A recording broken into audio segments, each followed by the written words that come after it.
Hey, it's Lucha Thor with Added Darts. This here is the Smiley blaster. It is a nightingale-fed half-dart blaster that is bolt action. Here's the completed blaster. We will be going over a build guide on how to assemble this blaster with the hardware kit.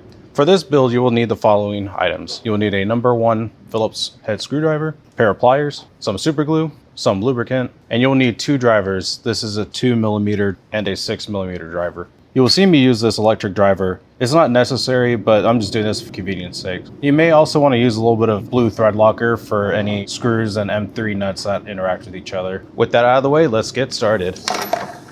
Here we have the trigger assembly. The only tool required right now is going to be this 2mm driver bit. You will have 2 springs, all these printed parts, and you will have 3 of these M3 by 10mm countersunk screws. You will also need some slug slime or other kind of lubricant that's relatively thin. First step is take this spring, set it right here, grab your catch, apply very little lubricant along the parts that will be sliding, insert, take your trigger bar, just put a couple little drops of lubricant and apply it here, and it will go inside the catch like so. Next, take your trigger and slide it right here. Take this catch plate and you're going to set it right on top of everything. The screws will go right here, and right here. I do want to note, make sure not to over tighten these because these parts do have to slide around.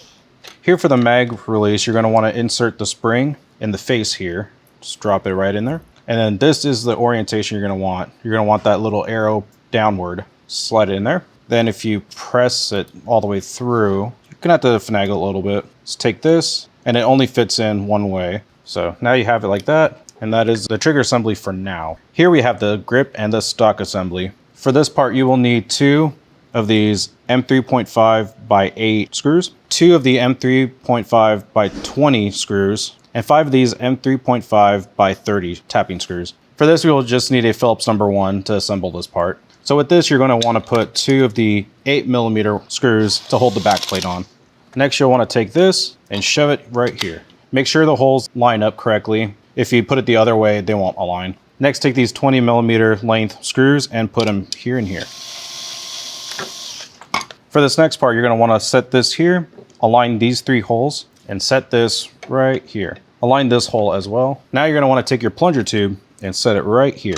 Lay this right on top, take 3 screws, put 1 here, here, and here. Next, you're going to want to grab your trigger assembly and finagle it in here. The remaining 2 screws will go right here and right here. At this point, I would double check that this trigger moves nice and smooth. And if you look in there, you can see the catch move up and down. Here we have the plunger head. This part's pretty simple. You just take one of these dampening pads, stick it on the front, and apply one of the 1, 2, 3 O-rings. Here we have the ram base. The first step you're going to want to do is take one of the 110 O-rings and super glue it right here. And then you're going to want to apply 2 of these 1, 2, 3 O-rings right here and right here. You're going to want to take one of these 35mm thread tapping screws and slide it in here to reinforce this ram base.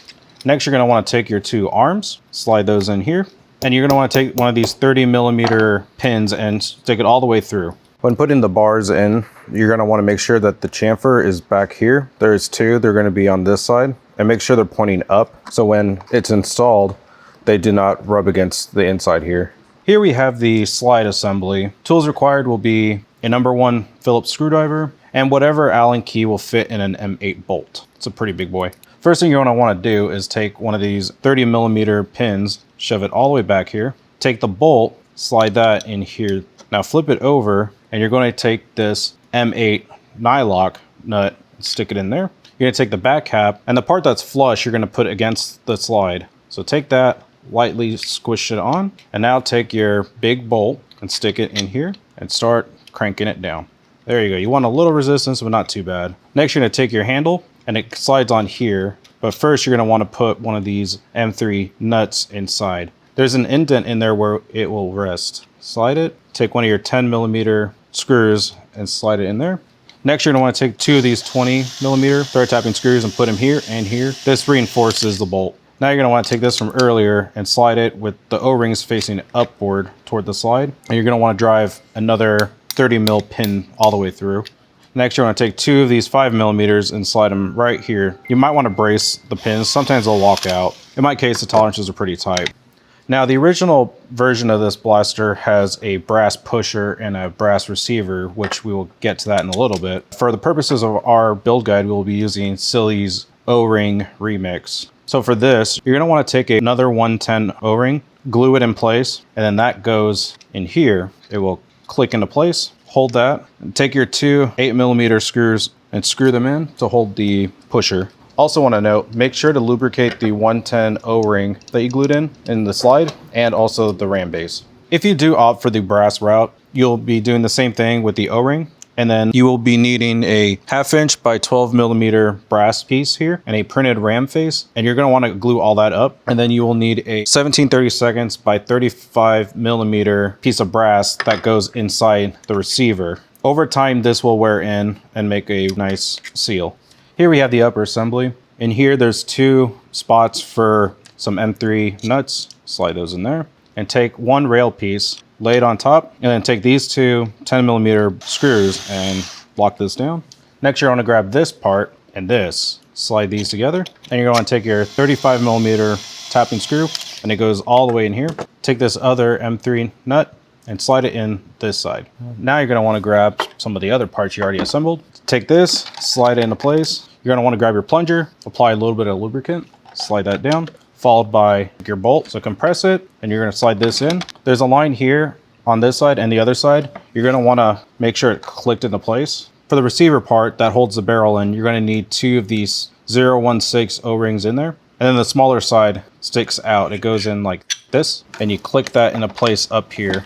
Next, take the other half of the blaster and slide it into place. You might need to push the mag release down a little bit. You want to take two of these 30mm tapping screws, put one right here and one right here. Here we have the M3 by 40 fine thread screw, and it will go right here. But before you do that, on the other side, make sure you have an M3 nut in place.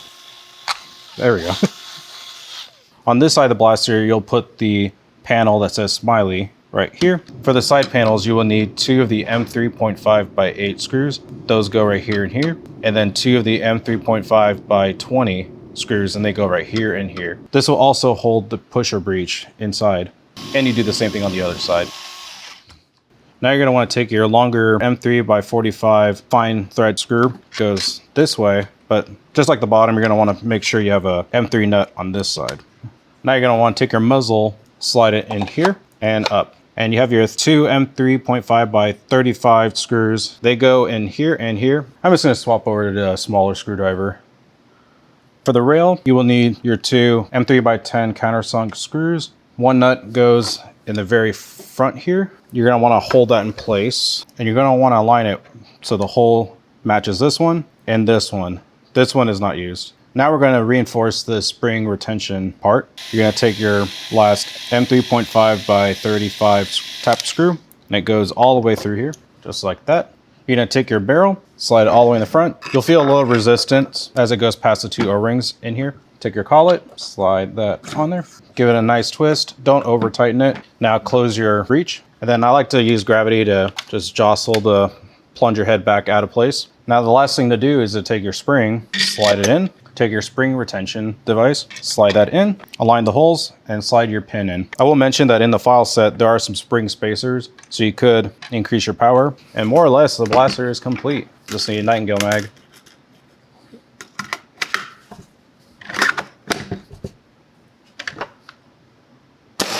That about wraps it up. This is an interesting blaster with a unique prime. If you have any questions, reach out to us via email at orders@outofdarts.com.